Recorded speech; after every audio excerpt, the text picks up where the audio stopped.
এক স্কুলের এক স্যার ক্লাসের সমস্ত শিক্ষার্থীদেরকে উদ্দেশ্য করে বললেন, বাবারা তোমরা বলো তো পদ্মা সেতু কোন নদীর উপর অবস্থিত?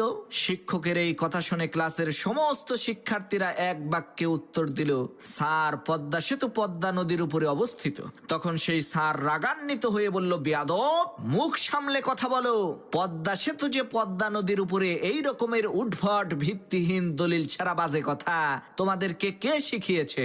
তখন ছাত্রীরা বলল, স্যার পদ্মা সেতু তো পদ্মা নদীর উপরেই অবস্থিত, সেটাই তো আমরা জানি। তখন স্যার বলল, চুপ করো সবাই, পদ্মা সেতু হচ্ছে শীতলক্ষ্যা নদীর উপরে অবস্থিত। শিক্ষকের এই কথা শোনার পর সমস্ত শিক্ষার্থীরা বাড়িতে যেয়ে তাদের মা বাবার কাছে বিচার দিল, কেমন স্কুলে আমাদেরকে তোমরা ভর্তি করেছো? শিক্ষক নিজেই আমাদেরকে ভুলভাল শিক্ষা দিচ্ছে।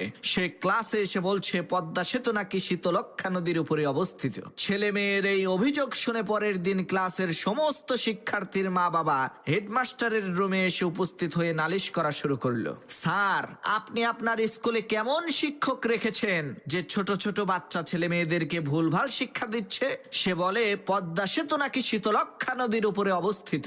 তখন হেডমাস্টার বলল, গত 3 মাস যাবত আপনাদেরকে এই স্কুলের বেতন দেওয়ার জন্য খবর পাঠাচ্ছি, আপনারা কেউ আসেন না। শোনেন, যে পর্যন্ত সবাই স্কুলের বেতন পরিশোধ না করবেন সেই পর্যন্ত ওই পদ্মা সেতু শীতলক্ষ্যা নদীর উপরেই থাকবে। আগে সবাই বেতন পরিশোধ করেন, দেখবেন পদ্মা সেতু আপনা আপনিই পদ্মা নদীর উপরে চলে আসবে। এক